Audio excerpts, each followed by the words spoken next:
Well, Haley, we just went on and on about a project you tackled, and I think it's an interesting one. Sometimes when we debate these, we're trying to think, is this too specific? Is it boring? Well, yes, that part, I could have told you that, and I did. It's boring, but it's also very specific. Yeah. And yet I think there's enough in it, it can be extrapolated and applied to many different scenarios. You don't have to be doing your garage floor entirely. You could be doing just a couple of oil spills, and they could be happening anywhere. It could be in your driveway. Well, probably outside. Your business. Right. I mean, yeah. Not many people park their cars in their homes. Sometimes, though, you see that on the news every now and then where somebody drives right in. Then you could have an oil spill, and you're going to be grateful that you caught this little tip on the Repcolite Home Improvement Show. I don't know if that's going to help that situation. It's not going to fix the walls, but it might get the oil out of your carpet. Anyway, I think that there's a lot there that everybody can apply, right? Sure. So we talked about that. Well, we've got another one of those. Yeah. And it's an incredibly specific project that I tackled. And while I was doing it, because Haley had made these other videos about how she was doing her garage floor, I felt so intimidated, and I thought I need to try this myself. I was okay on camera. I was terrible with the camera.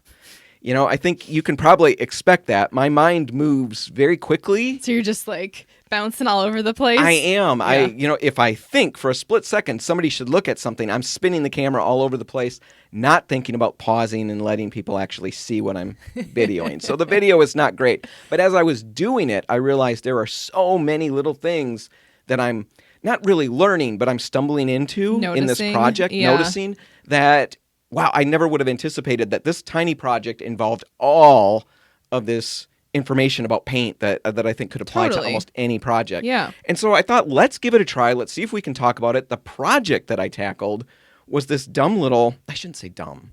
No, because it's a really cute little It's a cast iron garden bistro set. I picture it in an English garden. Gosh, it sounds way better than how I was going to describe it. I'm in marketing. Yeah. Well, so am I. And I didn't come up with that. But yeah, it's this cool little bistro table that I have just let go. I've just left it to the ravages of time. Mm-hmm. And it's sitting in the backyard covered with vines and ivy and who knows, not rust, in a good way. Yeah, covered with rust, spider webs, all of that. And I noticed that my daughter Tessa started spending more time outside, which was great. Anytime any of the kids spend more time outside, I'm all about yes. that.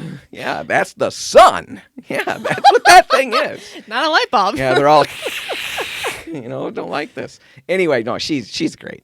She's spending time outside, and I thought she's using this table. And as I'm, playing on the yard, I was actually practicing for my big... Your baseball throw? Yeah, my big baseball throw that I bombed. I talked about that in the front of the show if you missed it. It's not worth going back and listening to. But anyway, as I'm practicing, I'm watching her sit out there.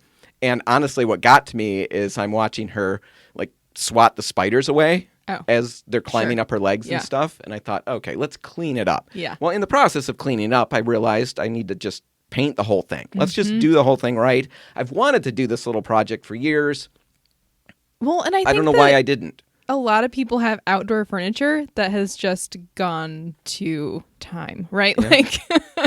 We don't maintain it the way that we probably should. I know my mom has some stuff like that. My grandma had some stuff like that I helped rid last year. As soon as you buy patio furniture, you've automatically bought something that now you've got to maintain. Or you not. Throw it away and buy another one. But yes, I decided I needed to maintain this, and I jumped into it. I actually had some paint at home. I'm going to get to all of that.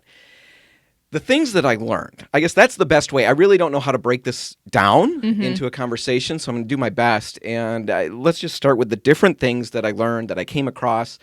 And I guess when I say I learned them, it's like I said, I knew this already, but this is one of those things. Remember we talked a few weeks ago about how I'm a hypocrite? This is one where it really was a fight because I wanted to be a hypocrite again. I know the right thing to do, but when I'm doing it, it's so easy to say, do all this stuff, do the prep work. That's what I'm getting at. Yes. Prep work is key. We talk about that all the time. It's 80 to 90% of the work of a project is just gutting through that prep work. We tell everybody that all the time. We tell them don't skimp on the prep work. That would be very bad. That's irresponsible. You're going to have a bad result if you skimp on the prep work. I'm involved in the prep work for 5 literal minutes, and I'm looking for ways to bail on the prep work. How bad really is this going to be? And I guess what it did is it reinforced the idea in my head that when we say that, we have to remember how people really function and how hard that is. But really what I learned through this is, again, it's absolutely critical. And cutting corners may save you time like right now, but it's not going to save you time even possibly when you're applying the product. Certainly you're not going to have as great results as you would like. And it could even, not last nearly as long. So you've got to dig into the prep work. In this situation, this particular table that I'm working on, it's cast iron. You mentioned it's covered with rust. Got some work to do. Got to get the rust off. Now, I didn't have peeling paint or anything like that. If you've got positive. layers and layers of paint, there's different prep that you need to do to deal with that. And, you're going to have to decide based on what it looks like. If there's chips and all of that in it, and you see all kinds of variations in the levels, you're seeing little valleys. It looks like a little topographical map if you look at totally. it. Yeah, then, it depends on what you want out of it. But if you want a nice finish, you've got to get all of that off. And there's definitely more involved there. Yes. For me, I didn't have that. I just had rust. And so I'm getting ready to go. Now, do I need to take it down to bare metal? That'd be really nice if I could. Sure. But it's not completely necessary. And in my situation, it was absolutely impossible because the whole thing was like little roses. Like stamped in the cast iron. So it's lots of dips. And it's not a smooth surface at all. So I'm looking at that and I'm thinking, how am I going to get this rust off? I just got to get the loose and scaling stuff off. Right. And then I'll, either prime it, and we'll get to that in a minute. So I grabbed some wire brushes and I thought, this is going to just fly. I've been working out. Working out. That's not, is that funny? Okay, I was just making a joke. Irons so that I could scrape this chair. Seriously, I'm looking at the brush thinking, look at this. I am going to handle this like there's no tomorrow. That's very funny. Because I've been working out. So I start on the table and I realize, what am I doing when I'm working out? I was literally exhausted after like 3 minutes. Andrew my son is working with me and he's saying, Dad, you're not doing cardio. Remember that. When you work out, you're just lifting weights. This is a little more cardio than you're used to.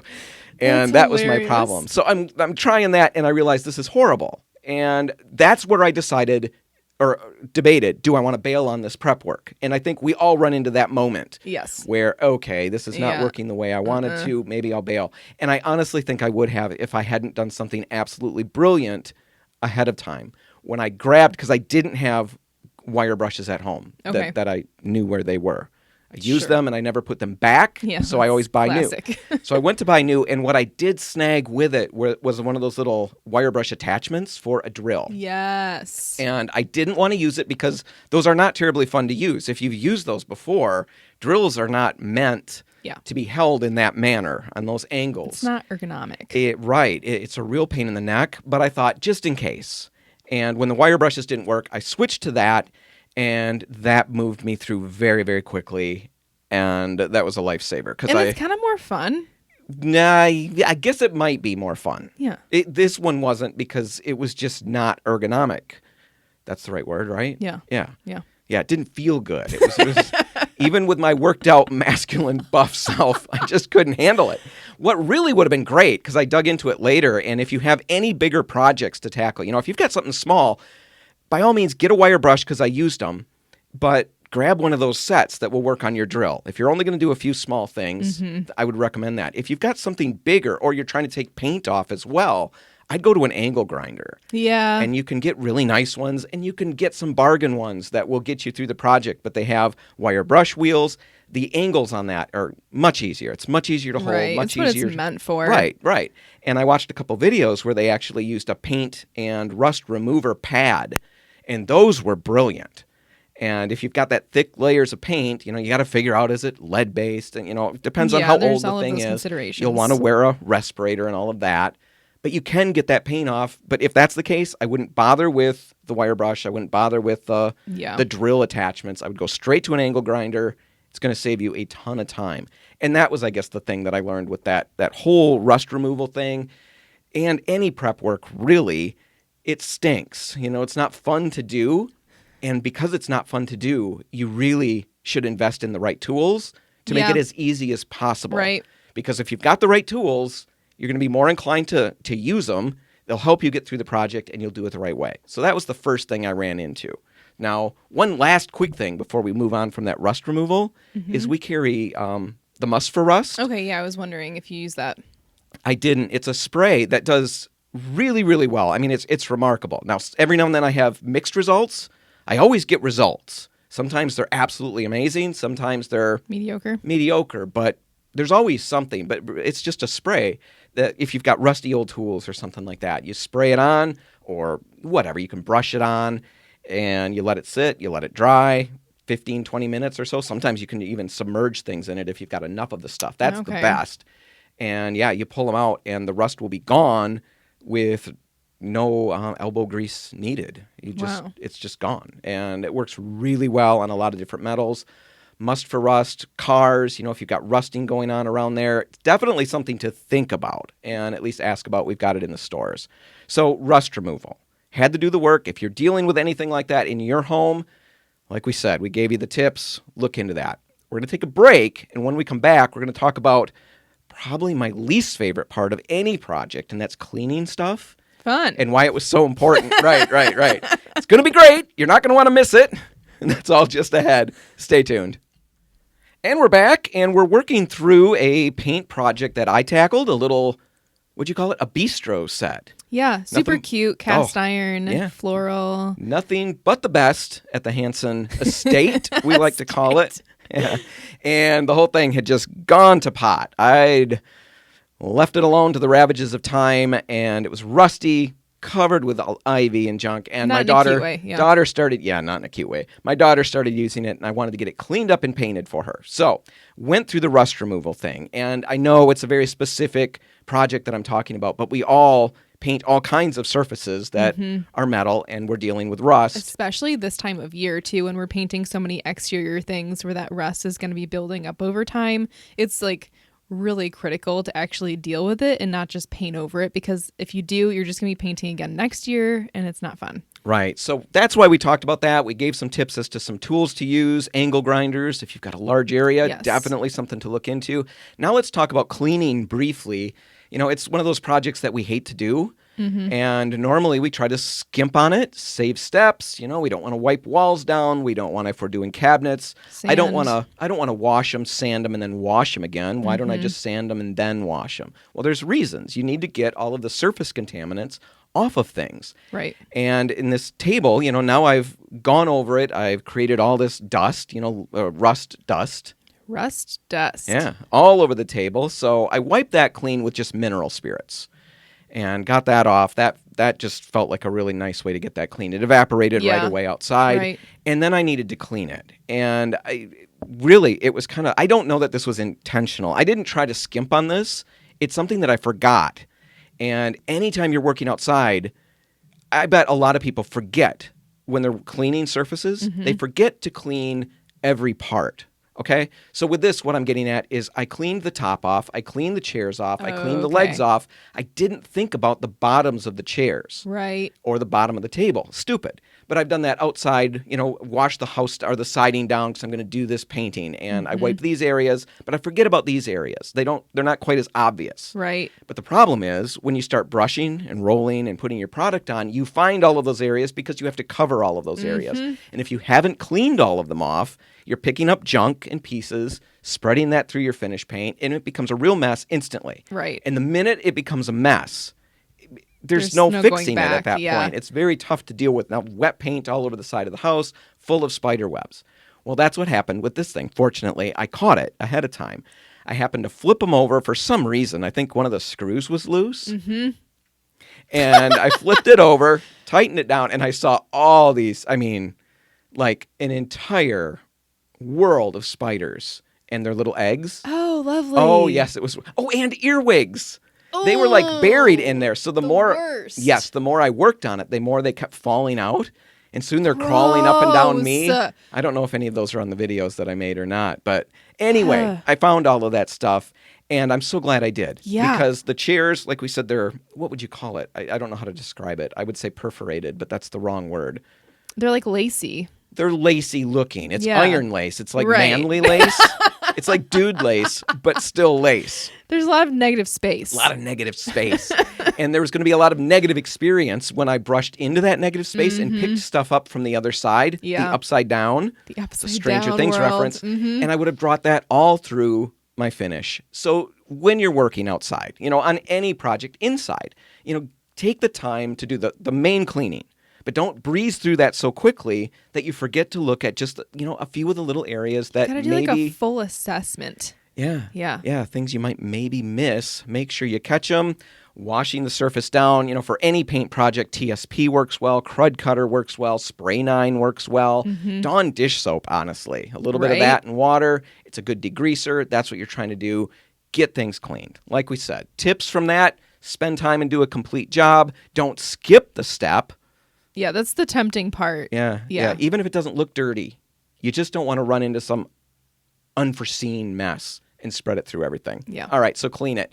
Next one, now I get to priming. Okay, so it's all cleaned. Okay. The next step in the whole process is... Are you brushing? Are you spraying? I'm brushing. Okay. Brushing. The manly lace needs to be brushed. Manly lace. Of the table needs to be brushed. And so I'm going to brush it, and I'm deciding, do I want to prime it or not? Well, there's a couple of ways to go here. We hear about primers and paints all in one all the time. And I think I know it gets really confusing for people. They think that means if I just get this product, I don't need to prime. It's like a one-stop shop. Man, that is so deceptive because there's so many situations where you need a primer. And even the paint and primers all in one will say right on the labels, in these situations, use a primer. Yeah. And dealing with rust, definitely a place that you would need a primer if you're going to a water-based top coat. Right. And if you're going with certain oil-based products, you might not need that primer. And so with this primer step, deciding whether you need one or not really gets kicked to the next step. You can't decide whether you need a primer or not until you figure out your finish paint. Sure. And when it came to this project, I had two options really, just really simplify it. I had a water-based option and I had an oil-based option. And there's pros and cons of each one. And that's where the big decisions come in. Like a water-based product like Repcolite's Durenamel. It'd be great outside. It's great outside for these situations. It bonds really well to a surface. Right. Latex paints outside generally resist fading much better than oils. They'll hold their gloss or their sheen much better. Right. They're just more stable. Yeah. And definitely that would have been a prime way to go. But, that's probably the direction I would have gone, to be honest. Well, wow. Dan didn't because I would have needed to prime it at that point. Okay. Yeah, that's fair. Didn't have a primer at home, but I did have Repcolite's Metal Clad, which is a rust-resisting oil-based paint. Now, back to that water-based product a minute. I talked about using a primer. There are oil-based primers that we'd recommend, rust-inhibitive oil-based primers. Repcolite's 449. Really, really exciting name. 449 Gray Metal Primer. Does it get any more exciting? It sounds industrial. It does. Yeah. And that's what I would have used. And then I could have put my water-based paint right over top of that. The Durenamel right over top of that. And people wonder about that. You can't put latex over top of oil. Right. When it's a very primer, confusing. a primer is a flat finish. Right. And latex paints, any paints, are going to bond really well to a flat finish. So any primer, generally speaking, can be top-coated with any paint. Again, generally speaking. It's like Velcro. Yes. Yes, to some extent, right. So I could have used the oil primer and the water-based top coat and had all those benefits to it. Downside is I would have had to use a primer, and I didn't particularly want to. So I didn't. I went to the oil-based, rust-inhibitive Metal Clad, and I could have used the primer, but I didn't need to. How did that go? Really well. The thing that I loved about it was I didn't have to use the primer. The thing that I was surprised and should have remembered that really helped me is I was working outside and the oil, and because it's so perforated, it's that manly lace table that we keep talking about. I had the paint running through to the other side that I didn't see. Yeah, it's kind of a not fun job. I would flip it over and there's drips all everywhere. If I had used that water-based product, they would have dried instantly and I would have had a problem. Right. As it was, I could brush it out Yeah. and get by no problem. That was the right choice. The big bottom line here is don't just go to your basement necessarily and grab something that you think will work, based on what you're scanning from the label, scanning from the back. Stop out at any Repcolite or Port City Paints. There's all kinds of different ways to get where you want to go.